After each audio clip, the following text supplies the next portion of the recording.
Nós estamos estudando Tiago hoje e nós terminamos o capítulo 1. Tiago 1, versículo 26 e 27 é os versículos que nós vamos ver hoje. Pode colocar, por favor, irmão.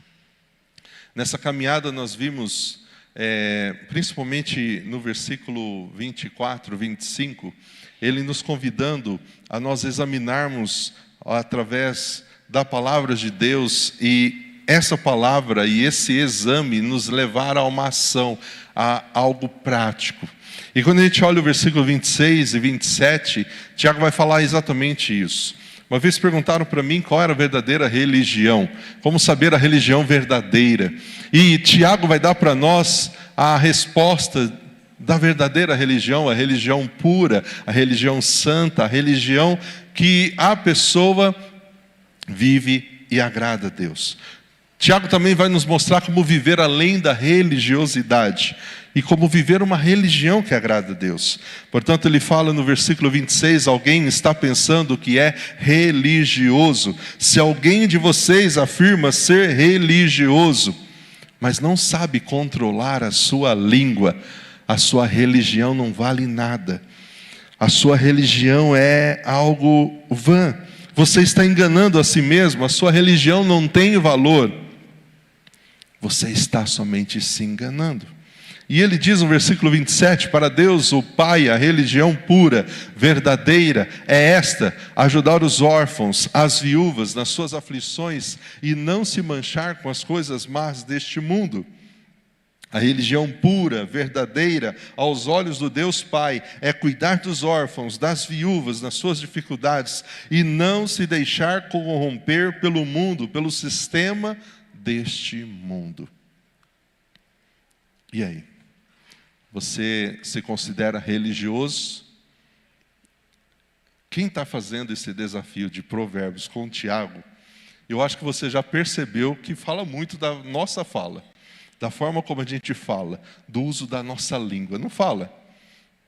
Tem hora que a gente fica até com medo de abrir a boca, não é?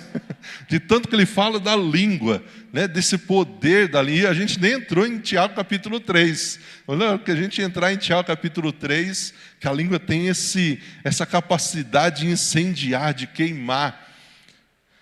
E ele vai falar aqui então dessa questão de que a vida pública do discípulo, ela precisa demonstrar a prática da palavra. Tiago vai afirmar que a pessoa prova que ela é religiosa pela vida que ela leva, e não pelos rituais que ela pratica, mas pela vida, pelo que ela é, e não pelo que ela fala. Hoje há muitas pessoas que se consideram religiosas pelo que ela fala, pelos rituais que ela segue, mas a prática, a vida dela, você olha e fala assim, mas é isso ser cristão, é isso? Isso é ser crente? E como é triste quando alguém chega perto de você e fala assim, fulana é da sua igreja? Aí você fica naquela, e agora? Ele vai falar bem ou mal do fulano? E quando ele fala mal, para falar que não são todas as pessoas que vivem, que há pessoas que não são comprometidas. Então Tiago vai falar quais são as características de uma religião pura. Ele vai falar do domínio próprio. Quando ele fala do controle, controlar a língua, ele está falando do domínio próprio, em refrear a língua. Há algumas traduções que falam refrear a língua. Quem se diz religioso, mas não consegue refrear a sua língua, controlar ela. Ele fala aqui desse cuidado dos órfãos, das viúvas. Ele está falando do amor pelos outros. Ele finaliza falando da vida pura, de nós não se corrompermos com o sistema deste mundo, com este mundo pecaminoso. A palavra grega para religioso significa prática religiosa exterior. Em nenhuma passagem a Bíblia chama a fé cristã de religião, porque a fé cristã é um milagre, é novo nascimento, é transformação. Então, o que Tiago vai estar mostrando para nós, que muito mais importante do que os rituais que nós cumprimos numa religião, é a nossa vida. E que a verdadeira religião, olhando para esses dois versículos, está dizendo, é o seu relacionamento com Deus, é a prática. Ontem aqui no Ágape eu dei uma palavra, e dizendo àqueles irmãos, a gente participou de um grupo aqui de várias pessoas compartilhando o que elas já tinham ouvido, e eu percebi nos grupos que eu fui, que a grande necessidade de muitos era esse relacionamento com uma pessoa, para poder ter agora uma vida diferente, um propósito. Eu preciso então de alguém. E a coisa mais importante é o nosso relacionamento com Deus, para que depois as outras coisas sejam também resolvidas. Então, querido, o que Tiago está nos chamando aqui, em todo esse capítulo 1, é essa prática. É essa prática. A epístola de Tiago refere-se ao falar em várias ocasiões, dando a entender que a forma de se falar para aquela congregação, para aquelas pessoas, era um problema sério. E por isso ele vai dando algumas instruções. E o primeiro princípio que Deus fala é sobre a língua. Deus quer que nós tenhamos uma língua afiada, mas para o bem. Tem gente que tem a língua afiada, mas, né? E tem irmãos que têm dom de língua. Tem dom da língua grande, né? Não para dentro da boca, só fala da vida dos outros, né? Só fica olhando para a vida dos outros. Então tem a língua afiada, mas para o bem, não para o mal. Deus quer que nós tenhamos uma língua afiada para abençoar, para edificar, para levantar pessoas, para levar as boas novas. O grande problema é que muitas vezes a língua é usada para falar mal de alguém, para falar do outro que não está perto. A língua revela o nosso coração. Mateus fala disso, que a língua e aquilo que falamos, ela revela o nosso coração. Como está o nosso coração. E é por isso que os textos bíblicos falam tanto da língua, do que sai, do que falamos. Uma língua controlada significa um corpo controlado. Aquilo que falamos é tão importante que Jesus diz, lá em Mateus 12:36, que no dia do juízo os homens vão dar conta de toda palavra inútil que tiverem falado. Olha que sério isso. No dia do juízo, os homens darão conta de toda palavra inútil que tenham falado. E se você parar para pensar nessa semana que você teve, a forma como você usou os seus lábios, talvez você está vendo Provérbios e você foi desafiado, você foi mais cauteloso. Mas muitas vezes a gente abre a boca, não é para abençoar, não é para cuidar, é só para criticar, é para murmurar, é para amaldiçoar. Querido, a gente tem que tomar muito cuidado com isso. E por isso que Tiago fala, você pensa ser religioso? Você é religioso, mas não consegue controlar a língua? Não consegue abençoar? Não consegue parar de julgar? Não consegue parar de mentir? Não consegue parar de só reclamar? Sua religião é vã. Você também só está enganando a si mesmo. A religião pura, para Deus o Pai, a religião verdadeira. E aí não é só porque a gente tem que fazer só isso. Eu cumpri esses requisitos, ajudei os órfãos, as viúvas, beleza, agora estou... Não, querido.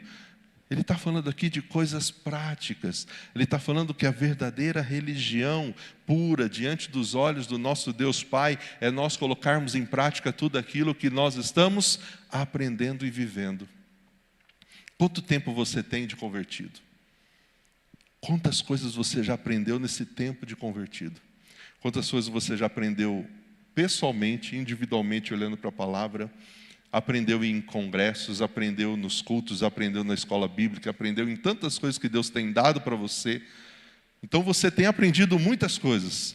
O quanto dessas coisas que você está aprendendo, você coloca em prática, você aplica na sua vida. É muito bom ter o conhecimento. É muito bom você ouvir muitas coisas, você ter esse leque de oportunidades de crescimento, de aprendizagem, mas o quanto disso que eu estou ouvindo e aprendendo eu coloco em prática. Então ele fala do serviço. A religião pura não tem nada a ver com cerimônias, templos, dias especiais. Antes significa colocar em prática a palavra de Deus e compartilhar com outros, por meio do falar e principalmente do nosso serviço.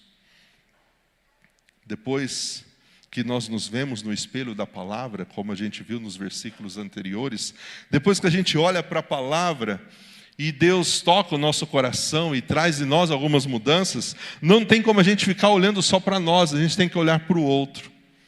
E nós precisamos olhar a necessidade do outro. E nós, como igreja, temos essa responsabilidade, que é a grande comissão, ir por todo mundo, pregar o evangelho a toda criatura, colocando esse serviço na prática. Na prática. A verdadeira religião diz respeito ao controle da língua, ao serviço sacrificial, ao coração puro e não às cerimônias. Cerimonial. A verdadeira religião envolve relacionamento. Relacionamento. E eu quero fazer uma pergunta para você. Como está o nosso relacionamento com Deus? Como está o seu relacionamento com Deus? Tem sido prioridade para você o seu relacionamento com Deus? Hoje, por conta de tudo que a gente faz aqui, parece que a gente só vive nisso daqui hoje, né? E como é bom quando a gente tem uma esposa abençoada que chama a atenção da gente, né? De novo nisso daí? A Luciana não faz isso. Imagina se a gente tivesse o mesmo relacionamento com Deus como a gente tem com o celular e com outras coisas que vão roubando o nosso tempo e só nos afastando de Deus. A religião pura para Deus o Pai, a religião verdadeira, que Deus fala aqui, envolve relacionamento. Relacionamento nosso com Deus, nosso relacionamento com os outros. E quando fala aqui da questão de ajudar os órfãos, as viúvas, nas suas aflições, nas suas necessidades, é porque de fato essas pessoas precisam da ajuda, do socorro da igreja, do amparo. Como eu fui abençoado e como eu sou abençoado quando eu faço visita para as pessoas da melhor idade, e você sai da visita depois de 1 hora, e você sai naquele sentimento assim, poxa, eu fui abençoado nessa visita, porque contou as experiências, contou a história de vida, e muito mais importante, ela foi ouvida, que é o que ela queria. Alguém para ouvir, alguém para estar ali emprestando os ouvidos. Mas a gente precisa olhar para isso e entender que essa ajuda precisa começar na nossa casa. Aqueles que estão perto de nós, socorrer aqueles que caminham conosco todos os dias e também estender isso aos outros. Ajudar os órfãos, viúvas nas suas aflições. Esse relacionamento começa em casa, no casamento, com os filhos, com aqueles que Deus já deu para a gente cuidar. Por isso que Timóteo fala, aquele que não cuida dos seus é pior do que o incrédulo. Precisa começar dentro da nossa casa. Aqueles que já estão perto de nós. E Tiago está confirmando isso, quando ele fala dessa questão de não se manchar com as coisas deste mundo. De não se manchar com o sistema deste mundo. Ele está falando aqui dessa profissão de fé que não pode estar desassociada a uma vida pura, de santidade, a uma vida onde nós buscamos ser parecidos com Deus nessa santidade. De fugir daquilo que nos convida ao pecado. E Tiago já falou de tentação, Tiago já falou de provação, Tiago já falou que nós somos tentados segundo o nosso olhar, o nosso desejo, e agora ele fecha o capítulo 1 dizendo, não se manchem com as coisas deste mundo, não deixem as coisas deste mundo manchar vocês. Por que ele falou das viúvas, dos órfãos? A igreja primitiva, ela entendeu que as viúvas eram alvo do seu cuidado. Lá em Atos 6 a gente vê toda essa preocupação. E agora ele fala da separação do mundo. Hoje nós vivemos uma sociedade onde as pessoas estão vivendo totalmente sem Deus, sem querer ter a palavra como princípio e regra de fé para a vida delas. O importante é o que eu penso, é eu ser feliz, é aquilo que eu estabeleço como certo para a minha vida. É aquilo que me dá prazer, e não ser guiado por um livro antigo, que tem instruções que não servem para mim hoje. Mas como filhos de Deus, estando fisicamente neste mundo, nós precisamos ser diferentes. E para ser diferente, não tem como se manchar com as coisas deste mundo. Não tem como ser diferente se nós não formos sal, se não formos luz. Não tem como ser diferente se a gente se isola. A gente está no meio. Você está no trabalho. Uma vez eu vi uma pessoa falando assim: pastor, como é difícil o meu trabalho, lá não tem nenhum crente, só tem eu de crente. Eu falei: irmãos, isso é bênção. Você imagina se fosse no trabalho não só tinha crente. Vocês não iam ser luzes, ia só ter briga, fofoca. É bênção. Deus colocou para você fazer diferença. E a pessoa estava incomodada porque era só ele, e o ambiente não só tinha crente, não tinha cristão. Querida, a gente está neste mundo, e o mundo deseja corromper o cristão, contaminar o cristão, nos abalar a nossa fé, a nossa confiança. Essa amizade do mundo, essa amizade com as coisas do mundo não pode nos manchar, não pode existir em nós. Nós somos amigos de Deus e nós vivemos o que Deus pede para nós vivermos. Por isso que o nosso padrão de vida é de santidade, é de dizer não, é andar na contramão. Nosso padrão não é filosofia desses dias. E o que Tiago está dizendo para nós é: busque Deus de todo o seu coração, com sinceridade, pague o preço, ajude as pessoas, não se corrompam com as coisas deste mundo, vivam uma prática e não vivam somente uma teoria. Coloquem através da vida e das ações práticas aquilo que Deus, através de Cristo, está fazendo na sua vida. Falar que nós somos crentes, falar que nós estamos numa igreja, isso causa um impacto. Mas as pessoas vendo eu e você no dia a dia vivendo isso é totalmente diferente. Totalmente diferente. Portanto, querido, você se considera um religioso? E eu sou uma pessoa temente a Deus. Eu sou. Você tem controlado sua língua? Lembra que eu já falei aqui? Ela é tão perigosa que Deus colocou dentro de uma caverna, cerrada com as grades que estão os dentes, para que ela não saia para ferir, saia para abençoar. Qual o nosso desafio essa semana? Será que temos tido esse autocontrole? Como está o nosso coração? A gente precisa cuidar do nosso coração para ter o domínio da língua, para amar os irmãos, para cuidar dos necessitados, para lutar contra o pecado. Nós temos que deixar Deus trabalhar no nosso coração e agir e operar nele. Amém. Eu quero convidar aqui 2 pessoas que hoje vieram nos visitar. Eu falei com a Alzira hoje à tarde, ela falou: minha irmã, vai lá, pastor, levar minha mãe. Vem aqui, por favor. Nós estamos lá no fundo. A irmã da nossa missionária Alzira e a mãe da nossa missionária Alzira estão aqui hoje. A gente tem orado pela nossa irmã Alzira. A mãe dela está aqui hoje. A gente quer orar. Esse culto ele não é transmitido ao vivo, mas ele é gravado. Depois a gente vai mandar para a Alzira, para ela poder ver. Ela disse que estaria acompanhando, mas como não é ao vivo, depois a gente manda para ela.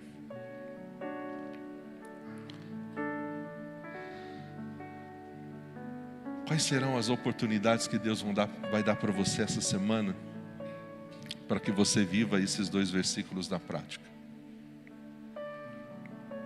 Eu tenho certeza que a casa, o lar, é o melhor lugar para você mostrar que você tem controle com aquilo que você fala, com a sua língua.